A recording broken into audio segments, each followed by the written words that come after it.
QR கோடை scan பண்றது ஒன்றும் புதுசு இல்லை. இப்போ எல்லாருமே என்ன பண்றோம்னா பணத்தை டிரான்ஸ்ஃபர் பண்றதுக்கு, அதாவது பேமெண்ட் பண்றதுக்கு நம்ம என்ன பண்றோம், சட்டுன்னு அந்த குறிப்பிட்ட UPI ஆப்பை வந்து ஓப்பன் பண்ணி அது வழியாக ஸ்கேன் பண்ணி நம்ம பணத்தை அனுப்பிவிட்டுறோம். ஸோ அது வந்து உங்களுக்கு ரொம்ப ஈஸியான ஒரு விஷயமா தெரியும் உங்களுக்கு.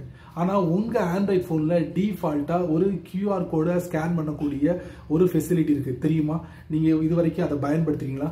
எதுக்கு பயன்படுத்திருக்கீங்க அப்படிங்கிறத மறக்காமல் கமெண்ட்ஸில் பின் பண்ணுங்கள். நான் அதை பற்றி தான் உங்களுக்கு தெரியப்படுத்த போகிறேன். அது எங்கே இருக்குன்னு உங்களுக்கு தெரியப்படுத்த போகிறல கண்டிப்பாக உங்களுக்கு தெரியும். அந்த QR கோடில் பலவிதமான அப்டேட், புதுவிதமான அப்டேட் உங்களுக்கு கொடுக்க போறாங்க. அதைத்தான் நான் உங்களுக்கு டீட்டெயிலாக உங்களுக்கு இந்த வீடியோ தெரியப்படுத்த போறேன். தெரிஞ்சுக்கணும்னு ஆசைப்பட்டீங்கன்னா வழக்கம் போல வீடியோக்கு லைக் கொடுத்துக்கோங்க. தொடர்ச்சியாக நம்மளுடைய சேனலை சப்போர்ட் பண்ணுங்க. அதே மாதிரி வீடியோ எந்த பகுதி நீங்க ஸ்கிப் பண்ணாதீங்க. ஸ்கிப் பண்ணீங்கன்னா உங்களால் மற்றவங்களுக்கு ஷேர் பண்ண முடியாது. இப்போ அதை பத்தி டீட்டெயிலாக தெரிஞ்சுக்கலாமா? வாங்க வீடியோக்குள்ள போலாம்.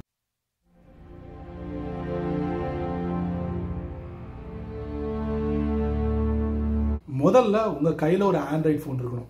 அதுக்கப்புறம் உங்க போனோட செட்டிங்ஸ்குள்ள போயிட்டு அபவுட்குள்ள போய் இதை செக் பண்ணுங்க. அதாவது உங்க போன் ஆண்ட்ராய்டு 13 இருந்துச்சுன்னா கண்டிப்பா QR கோடை ஸ்கேன் பண்ணக்கூடிய ஒரு ஃபெசிலிட்டி உங்கள்கிட்ட இருக்குன்னு அர்த்தம்.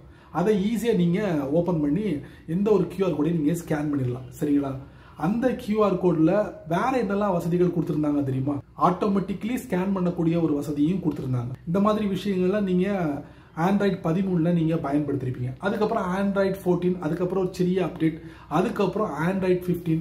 இப்போ என்ன சொல்றாங்கன்னா கூகுள் ஆண்ட்ராய்டில் இந்த QR கோட்ல ஒரு புதுவிதமான அப்டேட்டை கொண்டு வர போறோம் அப்படின்னு இருக்காங்க. அது எந்த மாதிரி அப்டேட் அப்படின்னு பார்த்தீங்கன்னா, நீங்க QR கோடை ஓப்பன் பண்ண டாப் ரைட்ல பார்த்தீங்கன்னா உங்களுக்கு அந்த டார்ச் லைட் இருக்கும். இருட்டு நேரத்தில் QR கோடை ஸ்கேன் பண்ண முடியாதுல்ல, அந்த ஒரு ஃபெசிலிட்டி கொடுத்துருப்பாங்க. அதுக்கப்புறம் இதை பத்தி ஒரு ஃபீட்பேக் பண்ணுங்களேன் அப்படின்னு சொல்லிட்டு ஒரு ஃபீட்பேக் கொடுத்துருப்பாங்க.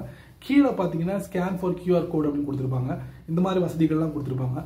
ஆனால் இப்போ என்ன சொல்றாங்கன்னா, ஸ்கேன் ஃபார் QR கோடை வந்து அப்படியே மேலே கொண்டு வந்துட்டு அந்த மேலே டாப் ரைட்ல 2 விஷயங்களை நீங்க பார்த்துருப்பீங்களா, அதை அப்படியே கீழே கொண்டு வர போறாங்க. எப்படின்னா ஒரே இடத்துல கோர்வையா ஒரே இடத்துல நீங்க பயன்படுத்துற மாதிரி அந்த மாதிரி ஒரு செட்டப் கொண்டு வர போறாங்க. கூடுதலாக ஒரு விஷயத்தை ஆட் பண்ண போறாங்க. அது வேற ஒன்றும் இல்லை, டார்ச் லைட். அதுக்கப்புறம் வந்து உங்க போன்ல இருந்து இந்த QR கோடை அப்லோட் பண்ணி ஸ்கேன் பண்ற மாதிரி ஒரு விஷயத்தை கொண்டு வராங்க. அதுக்கப்புறம் அதை பத்தி ஒரு ஃபீட்பேக். இந்த 3 விஷயங்களும் கீழே ஒத்த லைன்ல வரப்போது. இதுதான் அடுத்த அப்டேட். விரைவில் எதிர்பார்க்கலாம் உங்க ஆண்ட்ராய்ட் போன்ல இந்த QR கோடை ஸ்பெஷல். சரி நண்பர்களே, இந்த வீடியோவை நீங்க ரொம்ப பொறுமையா நீங்க வாட்ச் பண்ணிப்பீங்க. இந்த வீடியோ ஒரு பயனுள்ள வீடியோவா இருந்தா 4 பேருக்கு ஷேர் பண்ணுங்க. அவங்களும் இதோட பலனை அனுபவிக்கணும். நீங்க நம்ம சேனலுக்கு புதுசா இருந்தீங்கன்னா வழக்கம் போல கீழே நிறைய பட்டன்ஸ் இருக்கு. அதுல உங்களுக்கு பிடிச்சதை தட்டி விட்டுக்கங்க. அதுக்கு கீழே கமெண்ட் செக்ஷன் இருக்கு. நல்ல ரீதியில பதிவு பண்ணீங்க. பிடிச்சா லைக் பண்ணுங்க, பிடிக்கலன்னா அன்லைக்.